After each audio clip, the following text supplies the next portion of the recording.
Asalaamu calaykum saaxiibayaal kusoo dhawaada waa maanta iyo ciyaaraha Nottingham Forest ayaa 3 lagu garaacay gurigeeda xilli macalinkii horena la fasaxay.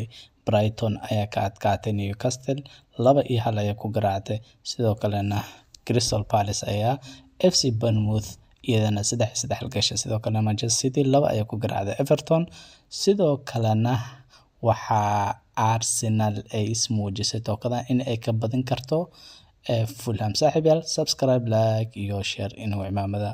saaxiibayaal ha mogaanina like inaad noo taabataan, subscribe-kana inaad noo taabataan iyo share-tana aad noo share gareysaan. Sidoo kalena Real Betis ayaa 2-2 ay la gashay Villarreal xilli uu Antonin uu ismuujiyay 2 ayuu ka kiciyay. Sidoo kale Atletico Madrid iyadana 1-0 ayay ku qabatay Osasuna oo Almada ayaa u dhaliyay. Sidoo kalena waxaad mogaantihiin gamekii cuslaa ee Bayern Munich iyo Borussia Dortmund halka Kane uu isagana uu hubsaday Olisena asagana gooshiisana uu dhashtay.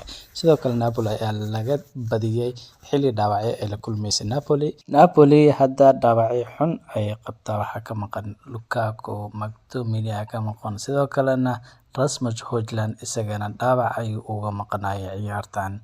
Marka 1-0 ayaa lagu qabtay Napoli. Sidoo kalena Inter Milan iyo AS Roma. Inter Milan ayaa adkaatay, Bony ayaa u dhaliyay markii 60 maray. Sidoo kalena Al Nassr ayaa iyadana 5 ku garaacday Al Fatah 5-1. waxaa Joao Felix uu dhaliyay 3 gool ee ugu horeysa ayuu u dhaliyay Al Nassr xilli uu Cristiano Ronaldo isagana dhaliyay. Sidoo kalena Kingsley Coman asagana gooshiisa ayuu dhaliyay.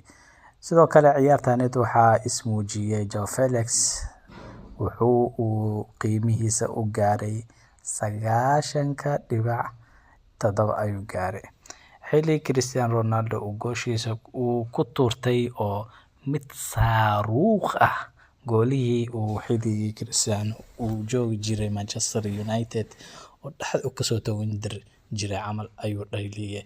Caawa laga yaabo ninkan waa master goal waaye, waa ninka all time top scorers ah waaye. Xitaa Joao Felix ayaa wuxuu uu soo qaatay celebrationkii hore uu Real Madrid markuu joogo Cristiano Ronaldo uu lugtiisa cajarkiisa ku tusinay macnaha shaqadan waxaa qabata camal lugteeda ayaa qabatay ahaan ayuu u soo tusay macnaha celebrationkaas uu galay Cristiano Ronaldo hortiisa. Marka Cristiano Ronaldo waa ninka uu hadda ugu qatarsan macnaha dhanka gool dhalinta weeyaan. Xitaa da'da xitaa kama muuqato, wuxuu leeyahay da'deedu waxa weeyaan waa number far lagu tiriyo kaliya waaye. Xitaa tintii ayaa la soo habeystay oo tintii ayaa nooc kale ay u jartay macnaha qaabkiisa ayuu u bedeshtay Cristiano Ronaldo. Marka 949 gool ayuu u dhaliyay xilli uu hadda kaliya 1000 gool ay u dhiman tahay. Xilli ay u dhiman tahay waxa weeyaan 51 gool ayaa u dhiman in uu gaaro 1000kiisa goolal. waxaa laga yaabaa macnaha January sanadka cusub in meelahaaseeto uu gaaro adiga ilaa iyo 60 ayaa laga yaabaa. xilli macalinka Barcelona uu ninka ku tilmaamay macnaha wuxuu soo qaatay Lewandowski wuxuu dhahay jirkiisa ninkaas uu ka taxadiraya macnaha murqihiisa ayuu dhisaya, jirkiisa ayuu dhisaya, ma jirto ayuu ciyaartoy kale oo ka dhisan badan aan ka ahaynin Cristiano Ronaldo uu jirkooda ay ilaalinaya asaga iyo Lewandowski. Marka CR7 hadda booska kala sareynta ee Saudi Pro League Al Nassr ayaa hadda hogaanka qabatay oo 4 dhibcood ay hogaanka ugu haysaa Al Ittihad iyo Al Ahli iyo kuwa kale. goosha xalay caawa uu dhaliyay Cristiano Ronaldo waxay ahayd gool lala yaabay oo macquul aysan ahayn macnaha nin 40 jir ah oo boxi banaankiisa kasoo tooganaya caadi ma ahayn ba ayaaba leeyahay. Chelsea ayaa hubsatay 3 dhibco ay ka qaadatay Nottingham Forest waxa weeyaan waxay ahaaday seasonkii hore kooxda laga baqi jiray kooxahan yaryar ayay ahaaday, balse waxaa la hubsaday in hadda ay tahay koox jilcan, maadaama ninka mulkiilaha Nottingham Forest in uu asaga uu rabo inuu maamulo macalin kun mulkiile inuu isku bedelo macnaha, maadaama uu macalinkii horey Tottenham uu usoo qaaday koobka Europa League oo sanado fara badan abaar ka aheeday Tottenham, koobkaasida uu gacan geliyay Tottenham ayaa 39 maalmood gudahoodna lagaga xayuubiyay xilka macalin tababarnimada ee Nottingham Forest. Sidoo kale Chelsea ayaa lala yaabay, waxay qaadatay 5 kaar casaan ilaa maanta Gusto uu qaatay isagana kaar casaan. Waa seasonkan kaliya waxa weeyaan waa kooxda ugu badan kaar casaanka xitaa intii January la gaarin ayay noqotay.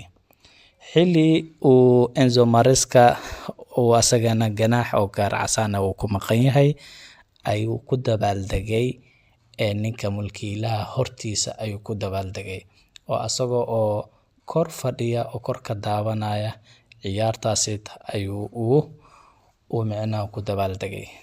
Chelsea hadda ciyaaryahano muhiim ayaa ka maqan oo dhaawacyo oo uga maqan sida Cole Palmer uu 6 isbuucood ayuu maqnaanayaa oo kaar cas macnaha uu dhaawac u ka yahay. Marka intaasayto ayadoo midaas ay qabto Chelsea, balse maanta waxay muujisay macnaha in ay tartami karto walow macnaha maalin ay badinayso, maalina bareejo ay galayso, maalina laga badanayo, balse ciyaartaanito ay ka faa'iideysatay 3 dhibcoodna way qaadatay. Barcelona iyadana caawa way badisay walow dirqi 90ka lagu daray ay ku fakatay fariicideeda, laakiin macalinka Hans Felix ayaa El Clasico ka maqnaani doona xilli uu kor u fadhiisan doono macnaha tarbuunka u fadhiisan doono. Sidoo kale Arsenal iyadana 1-0 ay ku badbaaday oo Fulham tookadan way garaacday. Waxay ku badbaaday waxa weeyaan Trossard ay ku badbaaday. Arsenal macalinkeeda wuxuu dhahay waan ku faraxsanahay ayuu dhahay Gyökeres bandhigiisa ugu faraxsanahay yaa xitaa yuusan la qabsanin macnaha xitaa yuusan goolal u dhalinin, laakiin waan ku faraxsanahay ayuu dhahay. Maalin ha ii dhalin maalina yuusan ii dhalin, laakiin waa ciyaaryahankeega ayuu dhahay. Balse midaasayto waxa weeyaan sida waxaa jooga Premier League sida Haaland ayaa jooga oo 2 gool maanta camal ku tuurtay oo la rajeynaya macnaha Gyökeres in uu la tartamo maadaama xagaagii hore 52 gool uu dhaliyay 50 ciyaarood meelahaas markii la isla barbar dhigo. Marka Arsenal ayaa Fulham tookadan ka gudubtay, waa markii koowaad ay ka badanayso Arsenal 3 jeer ay isla kulmeen. Marka Arsenal waxaa haysta waxa weeyaan dhibaatadeeda gool dhaliya oo hadda cajiib waa u joogan, balse weli muusan ismuujinin macnaha Gyökeres. Marka Gyökeres waxaa la rajeynayaa macnaha in uu la tartamo sida Haaland in uu la tartamo, Benjamin Sesko in uu la tartamo, oo sidoo kalena uu la tartamo Ekitike ama Mohamed Salah uu la tartamo. Waayo Premier League ayaa la dhahaa midkan.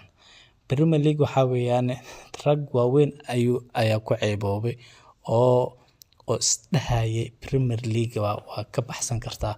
Premier League waxa weeyaan waa liiga kaliya ugu adag 5 league ee Europe laga ciyaara. Fiir hadda waxaad arkaysaa Arsenal Gyökeres wuxuu wataa 3 gool ayuu wataa, sidoo kalena Zubimendi 2 gool ayuu wataa, Timber ayana isagana wuxuu wataa 2 gool ayuu wataa. Marka Arsenal gool dhaliyahooda waxa weeyaan min 2-2 min 3-3 ayay wataan, halka kooxaha kale sida Haaland camal waxaa lagu leeyahay fiiriya waa 7 macna ciyaarood intaas goolal ayuu wataa, 11 ayuu wataa oo macna oo goolal ayuu wataa. Sidoo kale waxaa arkaysaa Harry Kane camal fiiri wuxuu wataa 12 gool. Ninkaas camal ayaa la rabaa oo macna oo jabaalkiisa oo iska fashan karo. Marka Arsenal waa loola yaabaa in macna hoggaankan hadda way haysaa oo ilaa iyo January waa la fiirinaya macnaha in way u cadcadahay haddii la fiiriyo in ay ku guuleysan karto Premier League balse weli kuma filno oo macnaha kalsoonidaasita weli lama siinin in ay Premier League ay ku guuleysan doonto. Sidoo kale Borussia Dortmund ayaa 2-1 laga kiciyay. Harry Kane wuxuu hubsaday gooshiisa ayuu hubsaday. Harry Kane wuxuu noqonayaa ciyaaryahanka Eva soo mara tartamadan shantan Europe macnaha shantan tartan ee Europe laga ciyaaro in uu yahay macnaha ciyaaryahanka kaliya ee joogteyn kara in uu dhaliyo maalin kasta goolash. Fiir hadda wuxuu wataa 12 gool ayuu wataa 7 game oo ciyaaray 6 oo caawinaad ahna wuu wataa. Harry Kane waxa weeyaan haddii uu sii joogi lahaa Premier League wuxuu u gaar lahaa skorka Alan Shearer ninka Premier League macnaha uu goolasha badan. Ninkan lagu magacaabo Anthony ayaa wuxuu noqday goodka Real Betis ayuu noqday. Caab wuxuu dhaliyay 2 gool ayuu hubsaday. Fiir markii uu joogay Manchester United galab ayuu iska ahaa balse kooxdan Real Betis waa uu la qabsaday. Real Betis hadda goodkooda waxa weeyaan Anthony. Sidoo kalena Haaland inaba caadi ma ahan. Manchester City ninkan waa uu ka fujiyay maanta 2-0 ayuu ku garaacay kooxda Everton. Haaland wuxuu noqonayaa lama joojiye ayuu noqonayaa. Haaland wuxuu noqonayaa ciyaaryahanka ugu horeeya ee season kasta macnaha 3 season hadda la soo dhaafay in uu macnaha 8 ama 7 ciyaarood la ciyaarayo macnaha 7 ugu horeyso in uu goolal uu ku furto ayuu macnaha noqonayaa. Fiir hadda 8 game ayuu ciyaaray 11 goolna waa la wataa. Ninka hadda ma dhaama Gyökeres iyo Benjamin Sesko iyo Ekitike ma dhaama mise ma dhaama. Asxaabta comment inoogu reeba. Waxa uu wataa hadda fiir 11 gool ayuu wataa 8 ciyaarood oo ciyaaray ayuu macnaha City uu dhaqaajina hadda booska labaad ay soo gashay. Haddii oo Liverpool berito Manchester United ay ka badiso waxa weeyaan ayaga ayaa number 2 ee fadhinaya macnaha booska labaad haddii kalena booska saddexaad ay u dhaci doonaan.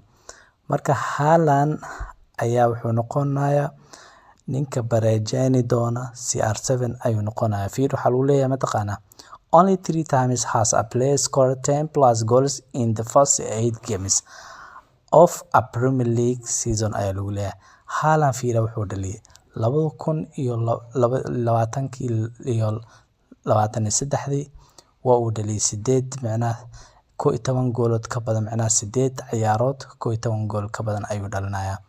2024-25 fiir 2025-26 fiir waa macnaha waxa weeyaan season kasta 8 ciyaarood ugu horeysa in uu gaaro macnaha 8 ka badan goolal 10 ka badan goolal in uu macnaha u dhaliyo ayuu ku tala jiraa macnaha. Crystal Palace ayaa iyadana 3-3 la gashay kooxda FC Bournemouth.